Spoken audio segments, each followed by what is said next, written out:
Bismillahirrahmanirrahim. Assalamualaikum warahmatullahi wabarakatuh. Salam sejahtera dan salam keluarga Malaysia. Mewujudkan isaya harmonis dan seimbang dari segi intelek, rohani, emosi dan jasmani berdasarkan kepercayaan dan kepatuhan kepada Tuhan. Hadirin sekalian, kata-kata yang saya lontarkan pada permulaan bicara sebentar tadi merupakan petikan daripada falsafah pendidikan kebangsaan. Falsafah ini merupakan intipati yang menjadi sumber rujukan dalam penentuan arus pendidikan negara ke arah kecemerlangan. Kita sedia maklum bahawa generasi muda hari ini merupakan pewaris kepimpinan negara pada masa hadapan. Bagi merealisasikan hasrat tersebut, Kementerian Pendidikan Malaysia memegang tanggungjawab yang besar untuk menjadikan para murid hari ini duduk sama rendah, berdiri sama tinggi dengan masyarakat lain di luar sana. Bagi mengambil inisiatif itu, saya, Masya Afina binti Muhammad Najib, akan mengemudi forum kita pada hari ini yang bertajuk Core Curriculum, Wadah Keterampilan Murid. Saya pada hari ini tidak keseorangan kerana ditemani 3 orang ahli panel. Selamat datang saya ucapkan kepada ketiga-tiga ahli panel. Terima kasih, Saudari Pengerusi. Baiklah, saya perkenalkan ahli panel kita yang pertama, Saudari Anfal binti Nur Muhammad Zulkarnain. Apa khabar saudari? Alhamdulillah, kabar baik saudari. Saudari Pengerusi pula apa kabar? Alhamdulillah, baik juga saudari. Manakala ahli panel kita yang kedua diperkenalkan Saudari Nurul Iman binti Muhammad Khairul Izam. Nampak sungguh ceria hari ini saudari. Alhamdulillah saudari, hidup kita mestilah ceria bak kicauan burung pipit yang menyanyi di luar sana. Diperkenalkan pula Saudari Anis Hamizah binti Kamarul Azman selaku ahli panel kita yang ketiga. Sudah bersediakah saudari untuk mengupas tajuk kita pada hari ini? InsyaAllah sudah bersedia, Saudari Pengerusi. Hadirin sekalian, kita mulakan diskusi kita pada hari ini dengan mempersilakan Saudari Anfal. Dipersilakan. Assalamualaikum warahmatullahi wabarakatuh dan salam keluarga Malaysia. Hadirin yang dimuliakan, curriculum ialah aktiviti pendidikan yang dirancang dan dipelaksanakan selepas waktu pelajaran formal di dalam dan di luar bilik darjah berasaskan dari lanjutan sesi persekolahan. Dalam pada itu, peraturan-peraturan curriculum kebangsaan di bawah Akta Pendidikan 1995 yang bertarikh 31 Disember 1997 yang menyifatkan curriculum sebagai satu kegiatan yang dipelaksanakan lanjutan daripada proses pengajaran dan pembelajaran di dalam bilik darjah yang telah memberikan para pelajar peluang untuk menambah, mengukuh dan mengamalkan pengetahuan, kemahiran dan nilai yang dipelajari di dalam bilik darjah. Curriculum juga dikenali sebagai kurikulum atau pendidikan untuk waktu lapang atau aktiviti kelas tambahan. Aktiviti ini merupakan aktiviti amali sebagai lanjutan kepada mata pelajaran iaitu sebahagian daripada kurikulum formal yang merangkumi aktiviti-aktiviti persatuan, kelab, sukan dan permainan serta unit beruniform yang dijalankan sebelum atau selepas waktu persekolahan.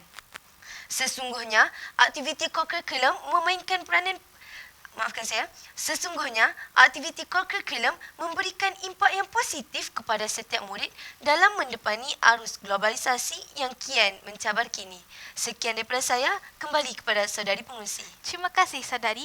Demikianlah tadi berkaitan konsep core curriculum yang merujuk kepada sebarang aktiviti luar bilik darjah. Seterusnya, kita dengarkan pula komentar daripada ahli panel kita yang kedua, Saudari Iman. Silakan saudari.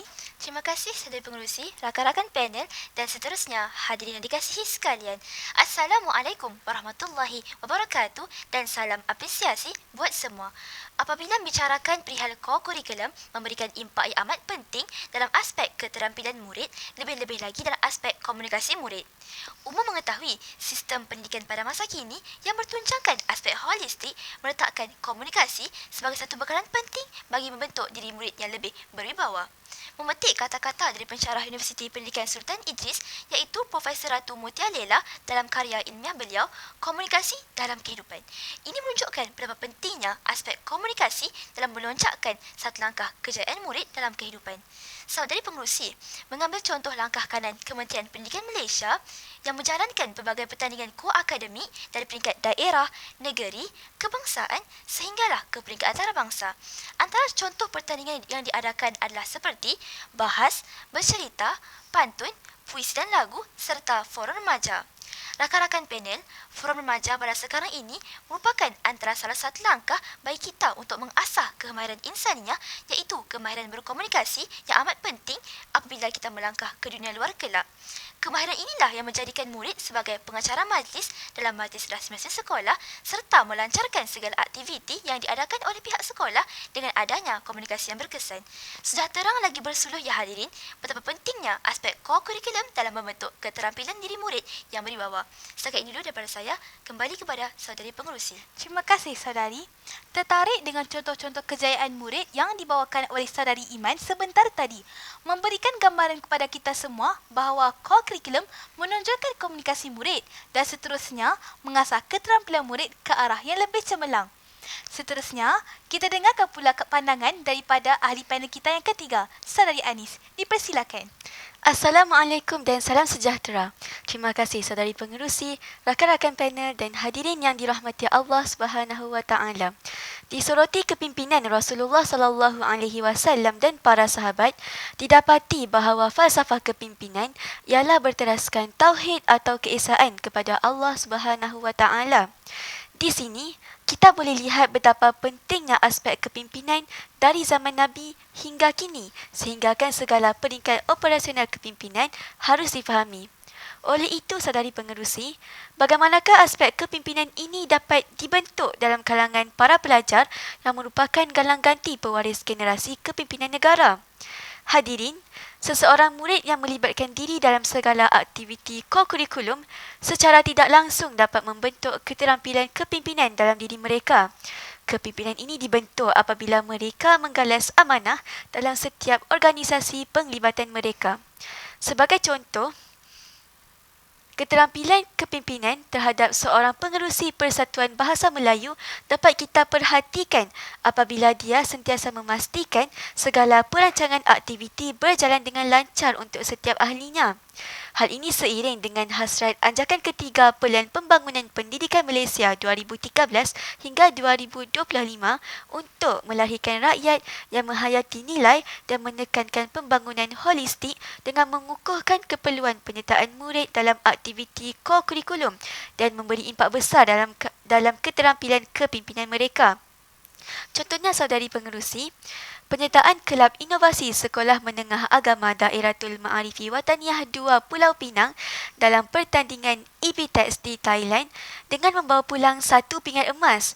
Di sini dapat ditonjolkan kejayaan kepimpinan murid sekolah berkenaan sehingga ke peringkat antarabangsa. Kembali kepada saudari pengerusi. Ahli-ahli panel dan hadirin yang dikasihi, sorotan daripada gaya kepimpinan pimpinan agung Islam Nabi Muhammad sallallahu alaihi wasallam sudah jelas menunjukkan contoh teladan terbaik bagi setiap murid dalam merealisasikan hasrat Malaysia baru. Dengan itu, bagi mengupas dengan lebih lanjut, saya mempersilakan sekali lagi saudari Anfal untuk mengupas dengan lebih lanjut. Dipersilakan. Terima kasih saudari pengurusi, rakan panel dan hadirin sekalian. Memahami kepentingan dasar Wawasan 2020 dan diteruskan lagi dengan hasrat murni Wawasan Kemakmuran Bersama 2030 yang telah meletakkan aspek kurikulum sebagai satu wadah penting dalam merealisasikan hasrat negara tersebut. Ingin saya bertanya kepada rakan panel dan hadirin sekalian, apakah tunjang dua hasrat negara tersebut? Perpaduan saudari? Ya, benar saudari. Membentuk perpaduan negara. Bagaimana kurikulum mampu membentuk keterampilan murid terhadap perpaduan negara? Saudari pengurusi, semangat perpaduan dapat dibentuk dan dipupuk apabila murid pelbagai kaum bekerjasama umpama aur dengan tebing dalam kegiatan tersebut. Kita haruslah meneladani peristiwa hitam 13 Mei 1969 agar tidak berulang kembali akibat daripada rusuhan kaum. Oleh itu, kegiatan kurikulum mampu membentuk keterampilan bersosialisasi penting terhadap murid dalam membentuk perpaduan. Hanya kegiatan kurikulum sahajalah yang dapat merealisasikan hasrat negara ini. Hadirin yang dimuliakan sekalian, sebagai contoh, proses integrasi berlaku dalam kalangan murid supaya murid boleh mengenali dan menghormati antara satu sama lain semasa aktiviti tersebut dijalankan. Seperti pertandingan bola sepak, kedua-dua pasukan yang diwakili oleh pelbagai kaum yang mana secara tidak langsung dapat mengeratkan lagi hubungan antara murid umpama isi dengan kuku lantaran keterampilan murid juga dapat dibentuk melalui kegiatan tersebut. Bukti kukuh lagi dapat kita lihat terhadap penerjun bertaraf dunia negara kita yang telah memenangi pingat perak pada Olimpik 2016 iaitu Pandalel Larinong dan Cheong Jun Hong. Untuk pengetahuan hadirin, kedua-dua penerjun itu adalah daripada dua kaum yang berbeza namun mereka mampu berpasangan dan mengecapi kejayaan. Terbuktilah di sini bahawa betapa hebatnya implikasi kurikulum terhadap pembentukan keterampilan murid dalam bersosialisasi demi sebuah perpaduan. Sekian daripada saya. Saudari pengerusi, izinkan saya menambah perkara yang diutarakan ahli panel pertama sebentar tadi. Silakan saudari. Saya sangat bersetuju. Kita lihat apabila kita beberapa kali berada di pentas sukan akhir Olimpik dalam acara badminton iaitu Datuk Lee Chong Wei. Pada ketika itu, kita satu Malaysia tanpa mengira bangsa dan budaya sebulat suara menyokong penuh di belakang Datuk Lee Chong Wei demi mengejar emas pertama. Walaupun beberapa kali kita mencuba, namun pada waktu itu bukan rezeki kita. Setakat ini dulu, pengerusi. Demikian tadi lontaran idea yang dikemukakan oleh saudari ahli panel pertama dan tambahan ahli panel kedua. Sesungguhnya, tanpa core curriculum, kerjasama antara murid sukar diwujudkan jika masing-masing hanya mementingkan diri sendiri. Hadirin, mari kita tinjau dari aspek keterampilan jasmani murid pula. Dengan itu, saya mempersilakan saudari ahli panel ketiga untuk kupasannya lebih lanjut. Dipersilakan. Terima kasih, saudari pengerusi. Hadirin sekalian, saya ingin menambah bahawa kegiatan co-kurikulum mampu membentuk keterampilan jasmani yang hebat dalam diri murid. Peribahasa lama Melayu ada menyebut, badan cergas, otak cerdas. Kegiatan co-kurikulum dapat menyihatkan tubuh badan kerana aktiviti yang bersifat fizikal dapat meningkatkan daya tahan. Kebanyakan pelajar di sekolah lebih gemar menyertai kegiatan sukan atau permainan disebabkan aktiviti sukan dapat membina stamina yang kuat. Saudari pengerusi, hal ini dikatakan demikian kerana apabila seseorang murid bergiat aktif dalam aktiviti co-kurikulum, nescaya kadar metabolisme mereka akan turut meningkat. Seorang murid yang aktif tidak akan mudah diserang penyakit dan badan yang sihat membolehkan pembelajaran yang berkesan. Sebagai contoh, aktiviti sukan dan permainan seperti bola sepak dapat meningkatkan kekuatan stamina, manakala sukan catur pula dapat mencerdaskan minda seseorang. Misalnya, keterampilan jasmani yang hebat terhadap atlet muda negara yang juga merupakan pemain bowling sekolah sukan Tunku Mahkota Ismail, Syahrul Amin Zulkifli yang berjaya mengetepikan pemain yang lebih berpengalaman untuk memenangi pusingan akhir kejohanan bowling All Stars antarabangsa remaja Milo. Oleh itu, jelaslah bahawa aktiviti co-kurikulum bukan aktiviti yang sia-sia terhadap murid-murid, tetapi mampu membentuk keterampilan jasmani yang hebat dalam diri mereka agar mereka mampu menjadi insan yang lebih mementingkan kesihatan diri. Kembali kepada saudari pengerusi. Hadirin, benar kata-kata yang dilontarkan oleh saudari Anis sebentar tadi. Murid yang terlibat secara aktif dalam core curriculum akan melahirkan murid yang terampil dari aspek jasmani. Saudara dan saudari, penglibatan murid dalam core curriculum akan mencerminkan murid yang terampil dari aspek budi bahasa yang luhur. Dengan itu, saya mempersilakan saudari ahli panel kedua untuk mengupas dengan lebih lanjut berkaitan keterampilan budi bahasa. Dipersilakan. Terima kasih saudari pengerusi. Core curriculum merupakan medan bagi seseorang murid membentuk diri mereka ke arah yang lebih baik. Core curriculum juga mendidik murid agar menghormati orang lain dengan menggunakan kesantunan bahasa yang sopan. Persis mutiara kata, budi bahasa budaya kita. Saya yakin dan pasti penglibatan murid secara aktif dalam aktiviti berpersatuan contohnya dapat mengeratkan silaturahim. Sikap saling menghormati, bersederhana dan kelembutan budi bicara merupakan aspek yang dipelajari apabila murid bergiat secara aktif dalam bidang core curriculum. Tanpa budi bahasa dalam diri seseorang, sudah pasti hasrat untuk mewujudkan negara yang aman dan harmoni akan terkubur. Kembali kepada saudari pengerusi. Terima kasih saudari. Soalan terakhir saya ingin mendengar daripada ketiga-tiga ahli panel kita pada hari ini berikan sedikit rumusan berkaitan tajuk kita. Saya mulakan dengan ahli panel pertama, saudari Anfal. Silakan. Terima kasih saudari. Kurikulum memainkan peranan penting dalam pendidikan, antaranya dalam pemupukan sahsiah dan pembentukan perpaduan. Penyertaan murid di dalam aktiviti kurikulum sebagai generasi muda dan rakyat di negara ini dapat menyemai perasaan muhibah, perpaduan, integrasi nasional dan juga dapat menyemai nilai-nilai murni secara langsung maupun tidak langsung semasa aktiviti-aktiviti tersebut dijalankan. Ini adalah selaras dengan hasrat Kementerian Pendidikan dalam membangunkan konsep sekolahku sejahtera. Dengan penekanan konsep ini, tidak hairanlah kita mampu melahirkan modal insan yang berkualiti. Ia juga penting dalam pembentukan konsep keluarga Malaysia yang telah mengutamakan perpaduan dan kalangan rakyat Malaysia yang berbilang kaum. Itu sahaja daripada saya. Dipersilakan pula Saudari Iman. Hadirin sekalian, kurikulum merupakan saluran bagi murid untuk menggalakkan perkembangan bakat, sifat kreativiti dan potensi ke arah yang lebih baik. Oleh itu, segala kekangan sama ada dari segi latihan guru, kemudahan peralatan, infrastruktur, sokongan dan kewangan haruslah diatasi dengan segera. Ini adalah penting supaya pelaksanaan kurikulum dalam pendidikan dapat dijalankan dengan bagus dan mencapai objektifnya. Kembali kepada saudari pengerusi. Dipersilakan pula ahli panel kita yang ketiga, Saudari Anis. Terima kasih, saudari. Berdasarkan kepentingan berkaitan isu yang dibincangkan, ternyata kurikulum mempunyai peranan dan pengaruh secara langsung atau tidak langsung dalam pembentukan diri dan personaliti pelajar. Segala aktiviti kurikulum yang diadakan di sekolah-sekolah bertujuan melahirkan pemimpin dalam kalangan masyarakat pelajar untuk menjadi pengganti kepimpinan pada masa depan.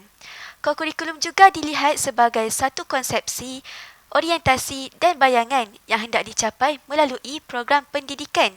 Kurikulum yang dirancang bukan sahaja dapat melahirkan pelajar yang berilmu, malah memiliki sifat-sifat kepimpinan yang terselah.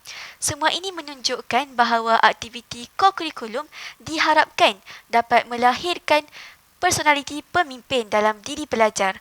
Sekian daripada saya, saudari. Terima kasih kepada ketiga-tiga ahli panel kita pada hari ini kerana sudi hadir dan sudi menyuarakan pendapat masing-masing. Moga apa yang kita dapat pada hari ini memberikan sedikit pencerahan dan input yang bermanfaat kepada kita. Nampaknya masa amat mencemburi kita. Jadi, dapatlah saya simpulkan kurikulum merupakan satu pasak dan batu asas kepada kemenjadian seseorang murid atau remaja. Oleh itu, marilah kita sama-sama merealisasikan hasrat ini. Baiklah, sebelum kami mengundur diri, terimalah serangkap pantun daripada saya. Intailah padi, tanamlah padi antara masa. Esok jangan layu-layuan. Intailah kami antara nampak. Esok jangan rindu-rinduan. Akhir kata, sehingga kita bertemu lagi. Wabillahi taufiq wal hidayah. Wassalamualaikum warahmatullahi wabarakatuh.